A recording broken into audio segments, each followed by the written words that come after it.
Hello guys, welcome back to my mini blog. আজকে আমি যাচ্ছি গোরান্ডি ভিডিও শুট করতে। রাস্তাতে অটো পাইনি, দাদা কাছে লিফট নিয়ে পদে যাচ্ছি নেমতপুর থেকে বাস ধরে পদে যাচ্ছি আসানসোল। ফাইনালি আসানসোলে নেমে গেলাম। এখন যাচ্ছি টিম ওনার কাছে। টিম ওনার এখানে নেই, কারে বসে বোধ আমরা সবাই যাবো মাঠ। ফাইনালি মাঠ যাওয়ার জন্য সব রেডি। আমার সাথে ভালো প্লেয়ার আছে, লামাদা লেফট ডিফেন্স লামাদা, বাকি সব দাদারা চলে আসছে। আজকাল যে ম্যাচ আছে mega final match Gorandi school মাঠে। আমাদের টিম নাম হয়ে গেল Nilanjana FC, against team name Darjeeling FC. গাড়ি চলতে চলতে আমি একটু ঘুমিয়ে দিলাম। ফাইনালি আমরা পৌঁছে গেলাম গোরান্ডি। এখন আমরা সবাই যাচ্ছি রুমে রেস্ট করব। আগেরবারে কিন্তু চ্যাম্পিয়ন হয়েছিল আমাদের এই টিম নীলাঞ্জনা এফসি। আমরা এখন পৌঁছে গেছি রুমে যে পদে সব আমরা প্লেয়ার গেলে এখন রেস্ট করব।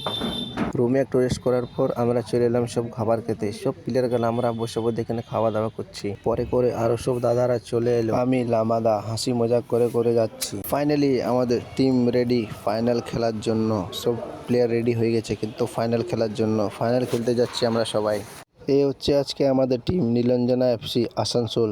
এই টিম ওনার বাবাইদা। এই হচ্ছে দার্জিলিং এফসি, কিন্তু এই টিমে সব নেপালি প্লেয়ার, ভালো দুরান্ত প্লেয়ার। এই কোটা ম্যাচটা দেখার জন্য আমার ফেসবুকে তোমরা চলে যাও, নিশা বাউরি। আজকে আমাদের সাথে ফাইনাল ম্যাচে কি হলো, আজকের ফাইনাল ম্যাচে ট্রাইব্রেকার হলো। ট্রাইব্রেকারে আমরা হেরে গেলাম।